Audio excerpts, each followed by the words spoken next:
Doctor Iqbal लिखेছেন वो एक सजदा जिसे तू गिरा समझता है, वो एक सजदा जिसे तू गिरा समझता है, हजार सजदे से आदमी को देता है निजात। একটা সাজদা যেটাকে ভারী মনে করে আপনি করেননি, হয়তো সেই সাজদাটা যেটাকে অবহেলায় ছেড়ে দিয়েছেন আপনি, হাজারো জীবনের সাজদার উপরে ওই সাজদাটাই ভারী হয়ে যেত।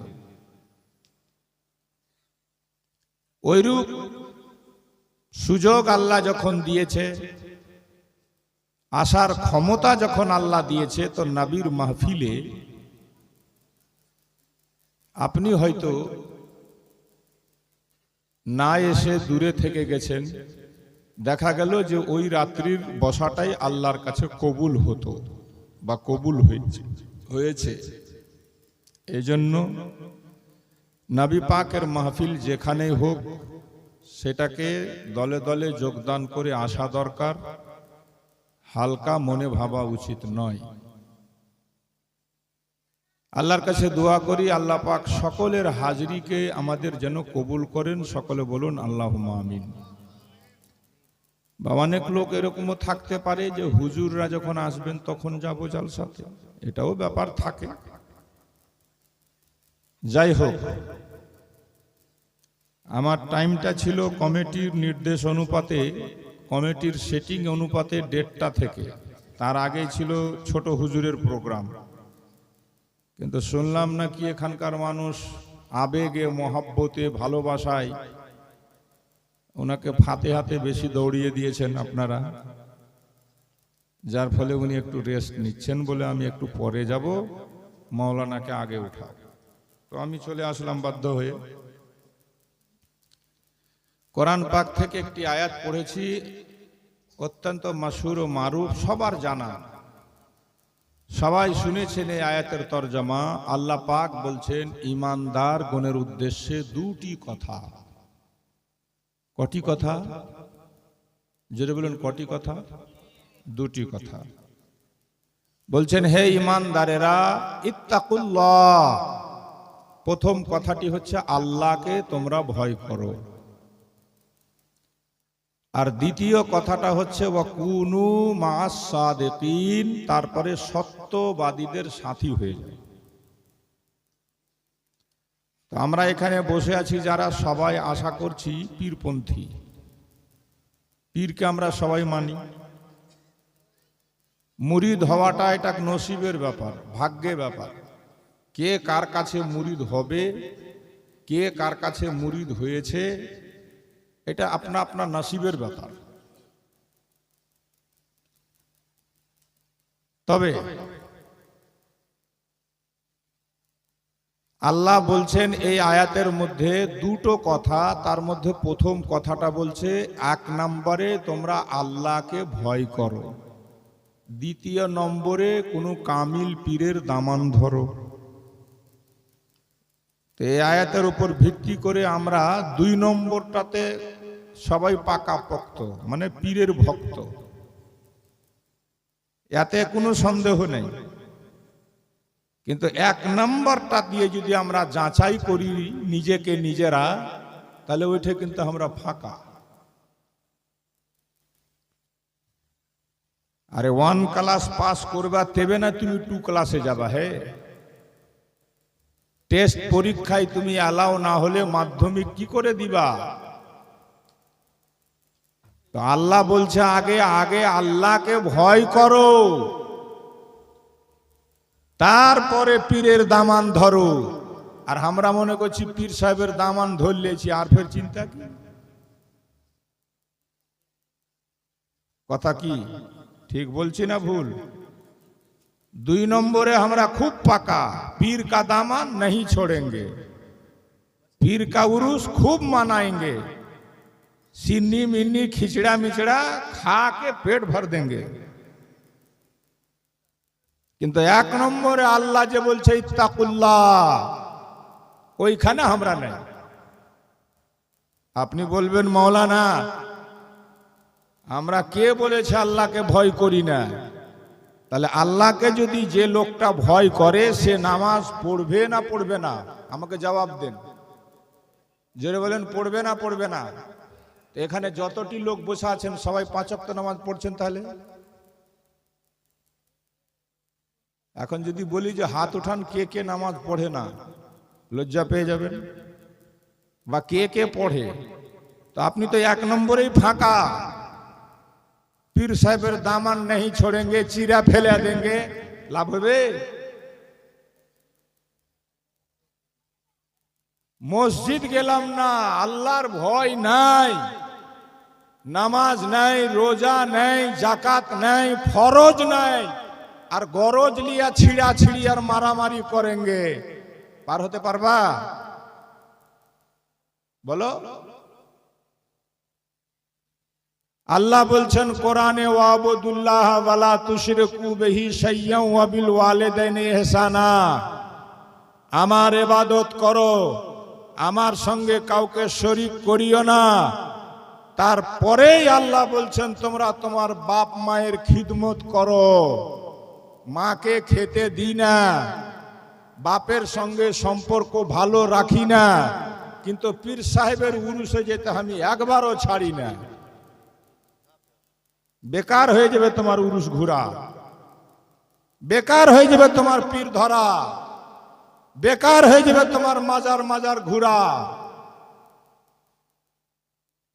সারা জিন্দেগি যদি পীরের পিছনে পিছনে দৌড়ে বেড়াও, আর বাপ যদি নারাজ থাকে, মা যদি অসন্তুষ্ট থাকে, জীবনের নামাজ যদি কাজা থাকে, তোমার ঠিকানা জাহান্নামেই হবে। কোন পীর পার করতে পারবে না। শুনে নাও, নামাজ বাদ দিয়ে, বাপ মাকে বাদ দিয়ে কোন পীর পার করতে পারবে না। এই জন্য আল্লাহ আগে বলছেন ইত্তাকুল্লাহ, আল্লাহকে ভয় কর, তারপরে সত্যবাদীর দামান ধর। কিন্তু আমরা মনে করছি যে না, আমি তো পীর সাহেবের দামান ধরলেছি, আর নামাজ পড়ে কি করব, আর অন্য কিছু করেই কি করব। শুনালেন, কিয়ামতের মাঠে কাউকে প্রশ্ন করা হবে না পীরের উরুসে গেছিলা কিনা। কিয়ামতের মাঠে কাউকে প্রশ্ন করা হবে না মাজার জিয়ারত করেছিলা কিনা। কিয়ামতের মাঠে কাউকে প্রশ্ন করা হবে না তুমি জুলুস মানিয়েছিলা কিনা। কিয়ামতের মাঠে কাউকে প্রশ্ন করা হবে না বাড়ি বাড়ি ফাতিহা করেছিলা কিনা। কিয়ামতের মাঠে যেটা প্রশ্ন করা হবে, শেখ সাদি বলেন, রোজে মাহশার যা গুদাস বুয়াত, আব্বালে পুরশিস নামাজ বুয়াত। কিয়ামতের মাঠে যেদিন সবাই নাফসি নাফসি করবে, সর্বপ্রথম প্রশ্ন নামাজ সম্পর্কে করা হবে। এরা উঠা পালেছে কেন? আমার কথা শুনে ভালো লাগে না নিশ্চয়?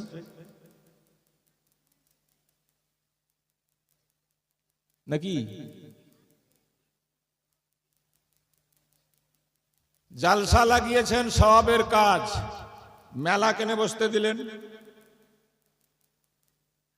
আমি ট্যাক্সি নিয়ে ঢুকছি তো রাখার জায়গা পেয়ে না, লাস্টের লদ্দির কানহা চলে গেলাম রাখতে। মেলা কেন বসালেন? মেলার সঙ্গে জালসার কি সম্পর্ক আছে? যেটি ছেলে আর মেয়ে মেলাতে ঘুরছিল আর একটাও জালসাতে আছে দেখান তো। নবী পাক বলেছেন 3 প্রকারের লোক জান্নাতে যাবে না। পীরের মাজার মাজার ঘুরুক, আর দরবার দরবার ঘুরুক, আর তাহাজ্জুদ পড়া মরুক, আর 25 বার হজ করে মরুক। নবী বলছেন যার সাবালিকা মেয়ে ঘর থেকে বের হলো পর্দা ছাড়া, বাপ দেখলো নিষেধ করলো না, স্পষ্ট ভাষায় নবী বলেছে সেই লোকটা জান্নাত যাবে না। আজকে কার মেয়ে ঘুরছিল এগুলা? পটল ডাঙ্গার বুঝি একটাও ছিল না। কারণ এখানকার লোক তো একদম পাকা পীরপন্থী আমরা না, পীরের দামান ধরলেছি তা আমরা তো হেদায়েত হয়ে যাওয়ার কথা। পীরের দামান ধরলে একটা মানুষ মিথ্যা কথা বলবে না। পীরের দামান ধরার মানে একটা লোক শরীয়ত বিরোধী কথা বলবে না। পীরের দামান ধরার মানেই হচ্ছে একটা লোক নামাজ ছাড়া আর থাকবে না। পীরের দামান ধরার মানেই হচ্ছে লোকটা অন্যায় কাজে যাবে না। পীরের দামান ধরার মানেই হচ্ছে লোকটা সুদ খাবে না, মদ খাবে না। তাহলে হলো পীরের দামান ধরা। কোন পীরের দামান ধরা? সব কাজ উল্টা। আর পীর কা দামান খালি নেই छोड़ेंगे। আর পীর সাহেব আসলে ওরে বাপরে মাতামাতি। যে কোনো পীর সাহেব আসুক না কেন, যে কোনো পীর সাহেবের মান্যওয়ালা আপনি হন না কেন, পীর সাহেব আসলে ও সেজা গুজা টুপি মাথায় দিয়া খালি ছোড়াটি দেখবেন কেমনি করে। এক ওয়াক্ত নামাজ পড়ে না, লাফালাফি কুদাকুদি খুব। কুইদা জান্নাত চলে যাবা? খালি মরে দেখো না। এক ওয়াক্ত নামাজ কাজা থাকলে পৃথিবীর কিছু করেও সেই নামাজ মাফ হবে না। তো যেটা মাফ হবে না সেটার গুরুত্বই নেই। বাপ অসন্তুষ্ট থাকলে, মা নারাজ থাকলে আল্লাহর দরবারে গিয়ে কাবা শরীফে মাথা ফাটিয়ে দিলেও হজ কবুল হবে না, কবুল হবে না হজ। সারা রাত তাহাজ্জুদ পড়ো, মা অসন্তুষ্ট, বাপ নারাজ, কোনো লাভ হবে না। তো যেগুলা আসল সেটাই নেই, আর বাকি লিয়া মারামারি আর কাটাকাটি। এটা আমার পীর না তোমার পীর, তুমি সুন্নি না তুমি শয়তান। আহলে সুন্নাত ওয়াল জামাতের সমস্ত পীর সবাই আমাদের জন্য সম্মানী, সবাই আমাদের জন্য তাজিমের যোগ্য। তাজিম করব, সবাইকে আমরা ভালোবাসবো। এটা আমার পীর না তোমার পীর, তাহলে তুমি পীর মানা নয়, তুমি হলে শয়তানের মুরিদ। মাদ্রাসা পর্যন্ত ভাগ করে দিছে, মৌলবি পর্যন্ত ভাগ, বলে এটা আমার মাদ্রাসা না, এটা তোমার মাদ্রাসা, এটা ওদের মাদ্রাসা। মাদ্রাসা হলো নবীর ঘর, পীর সাহেবের মাদ্রাসা হয় না। মাদ্রাসাটা হলো নবীর ঘর। সুন্নি মুসলমান যদি হও তো প্রত্যেকটা মনে করতে হবে সবটাই মাদ্রাসা আমার। যদি নিজেকে সুন্নি দাবি করো, যদি নবীর উম্মত দাবি করো, আর তুমি যদি নবীর ঘরের মধ্যে ফরক করো, এটা আমার ওটা আমার না, এটা ওয়াঘরে এটা হাংরে, তাহলে তুমি সুন্নি না, তুমি শয়তান। কোন মৌলবিও যদি তোমাকে শিক্ষা দেয় তো মৌলবি না, ও হলো ইবলিসের চাচা। কথা খারাপ লাগছে শুনে? তো হক কথা বলবো না?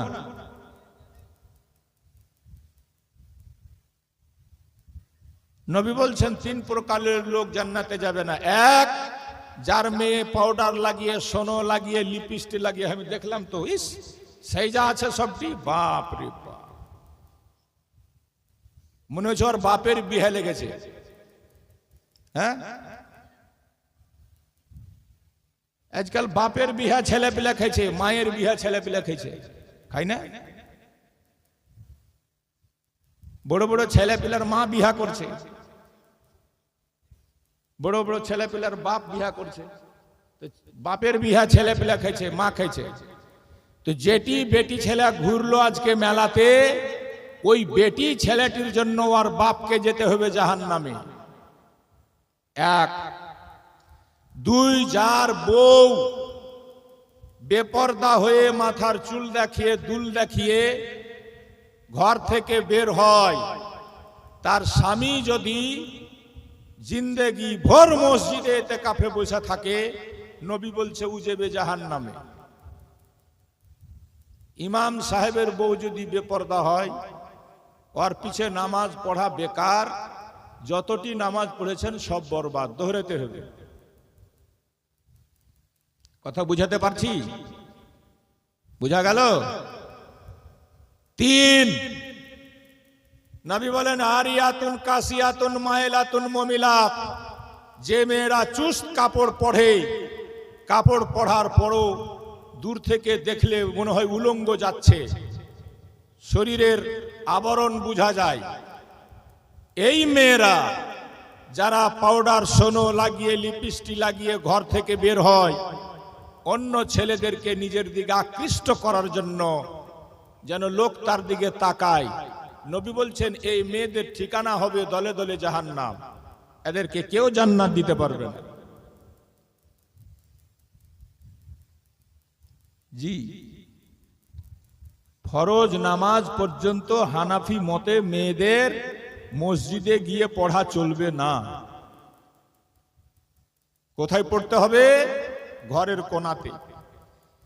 কোরআন পাক তেলাওয়াত করলে জোর করে আওয়াজ করে তেলাওয়াত করা যাবে না। তেলাওয়াত করতে হবে যদি যেন শুধু নিজে শুনতে পায়, অপরের কানে না যায়।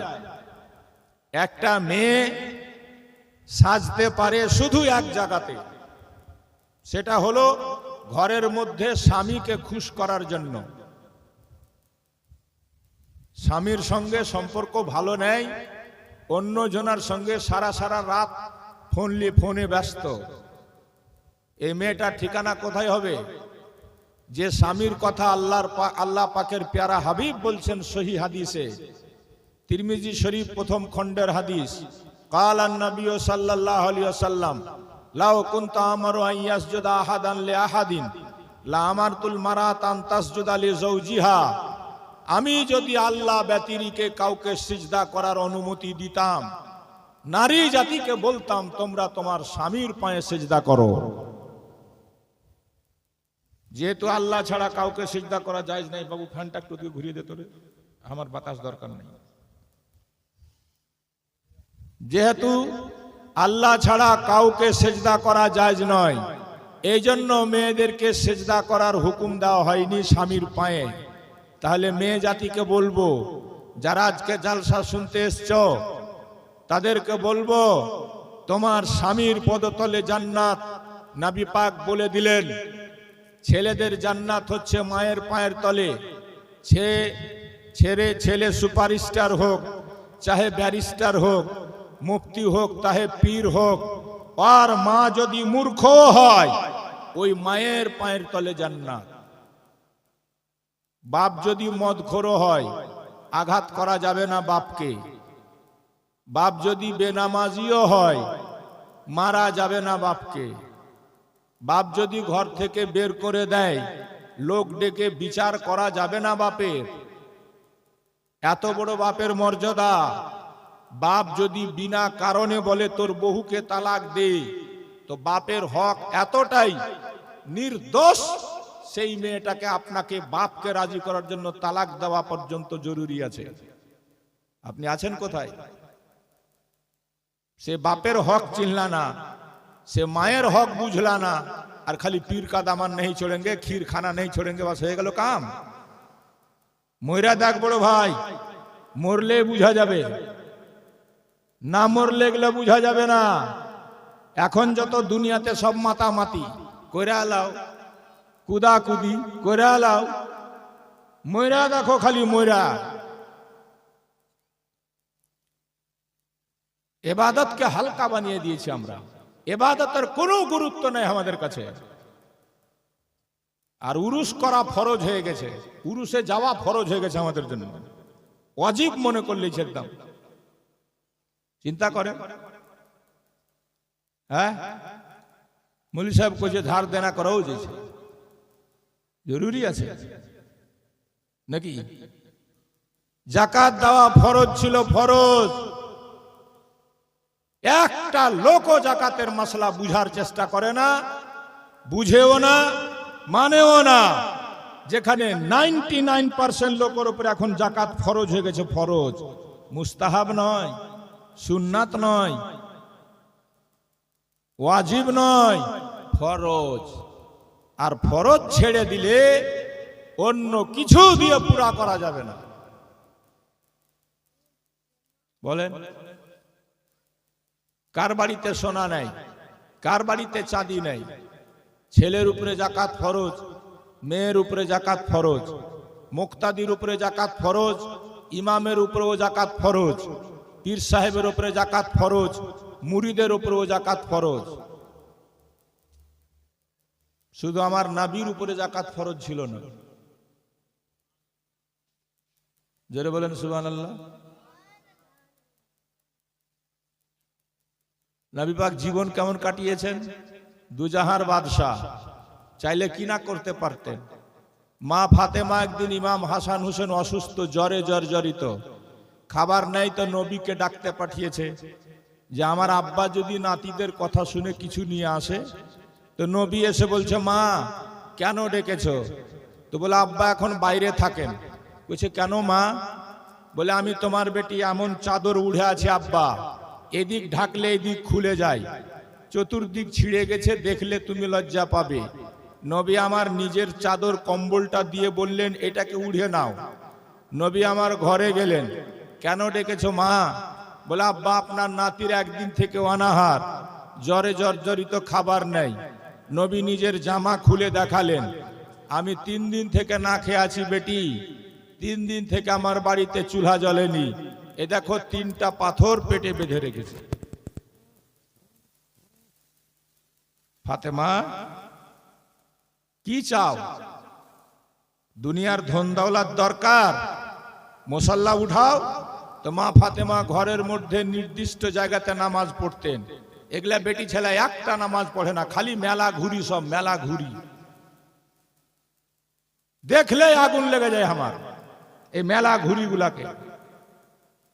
আরে নিজে তো জাহান্নামে যাবে, ওর কারণে ওর বাপটা জাহান্নামে যাবে, ওর কারণে ওর স্বামীকে জাহান্নামে যেতে হবে।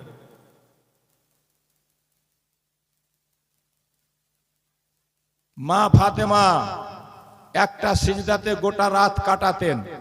জীবনে এক ওয়াক্ত নামাজ কাজা ছিল না। সুবহানাল্লাহ বলবেন না? এক ওয়াক্ত নামাজ কাজা ছিল না মা ফাতেমার। আব্বা যখন বললে মুসাল্লাটা উঠা মা, মা ফাতেমা নিজের মুসাল্লা উঠিয়ে দেখছেন তো মুসাল্লার নিচে সোনা সোনা সোনার খাদান। নবী আমার দেখিয়ে বলছে মা নিবা? নিবা তো নিয়ে নাও, যত দরকার তত নিয়ে নাও, কিন্তু একটা কথা জেনে রাখিও ফাতেমা, যতটা ব্যবহার করবা, যতটা নিবা, প্রত্যেকটার পাই পাই করে আল্লাহর কাছে হিসাব দিতে হবে। মা ফাতেমা এই কথা শুনে থু করে থুথু ফেলে দিলেন। সোনার খাদানে থু করে থুথু ফেলে দিয়েছেন, দিয়ে যে হালে থাকে সে হালে ভালো আছি। আর আপনি খাচ্ছেন তো হারাম আর হালাল কিচ্ছু দেখেন না। কি কথা ঠিক বলছি না ভুল? যা পেলেন সব খেয়ে নিলেন, হারাম হালাল একবার চিন্তাও করলেন না। পরের গাছের আম ছিঁড়ে এনে বাড়িতে দিয়েছেন, বাড়িওয়ালি খেয়ে কইছে ওরে বাপরে কুণ্ঠে পেয়েছিলে জি, 2-4-10টা আর ছিঁড়তে পারোনি। উফের কত বড় হারাম খোরের বেটি। হ্যাঁ, ওকে তো বলা উচিত ছিল কার গাছের আম। এজাজত নিয়ে পারমিশন নিয়ে এসছ না কাউরির গাছ থেকে ছিঁড়ে এনেছ? এটা পরের হারাম খাবো না, হারাম খেয়ে মরবো না, কারণ মরলে জবাব দিতে পারবো না।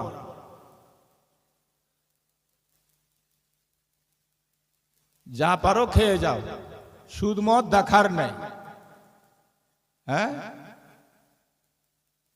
আজ বর্তমান জামানা সেই জামানা, যে জামানার কথা আমার নবী বলেছিলেন একটা সময় আসবে ঈমান রাখা এত কঠিন হয়ে যাবে, আগুন রাখা তার চাইতে সহজ হবে হাতে, ঈমান রাখা সহজ হবে না। আমি তো তাই দেখছি, ঈমানদার খুঁজে পাওয়া যায়। কারণ মুমিন কাকে বলে?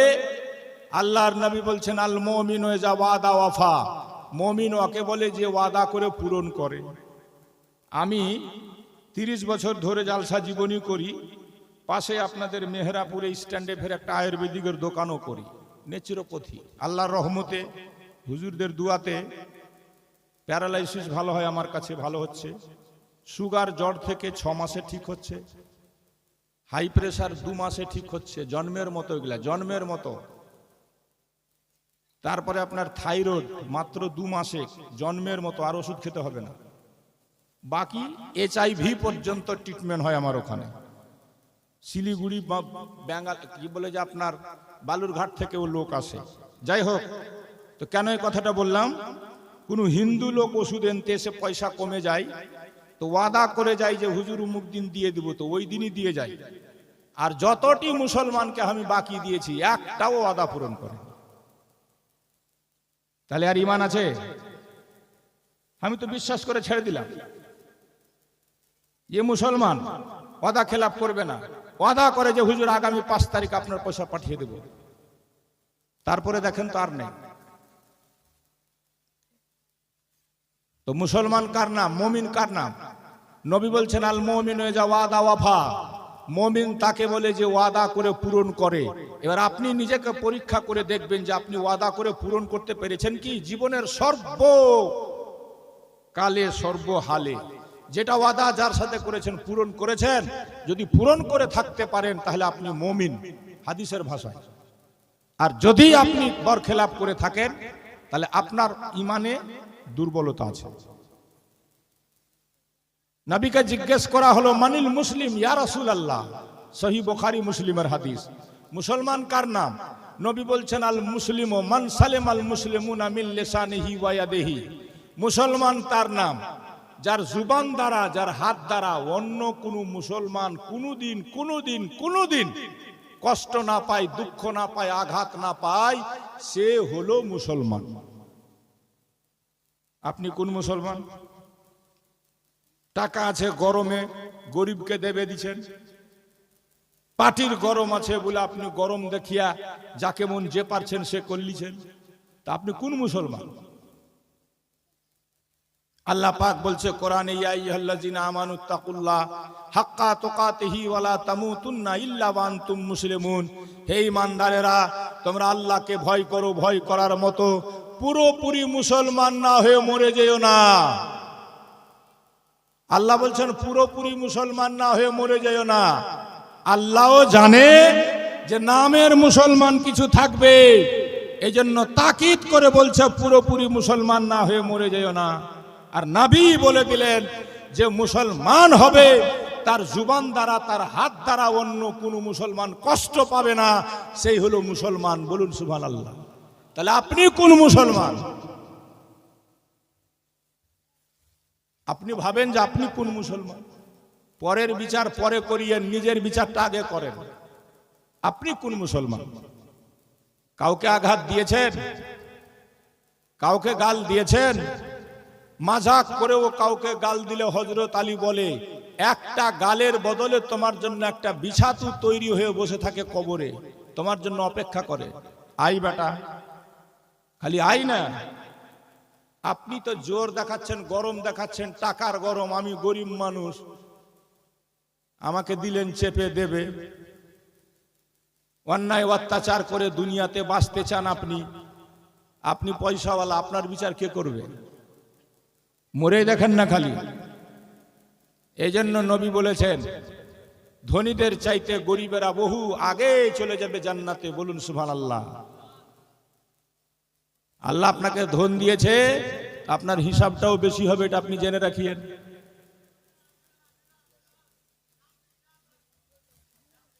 আরে ঠিকই তো আছে, ওরা ঝামেলা কেন করতে লাগলা? তো আসছে তো ঠিক আছে, হুজুর এদিক থেকে আসবে।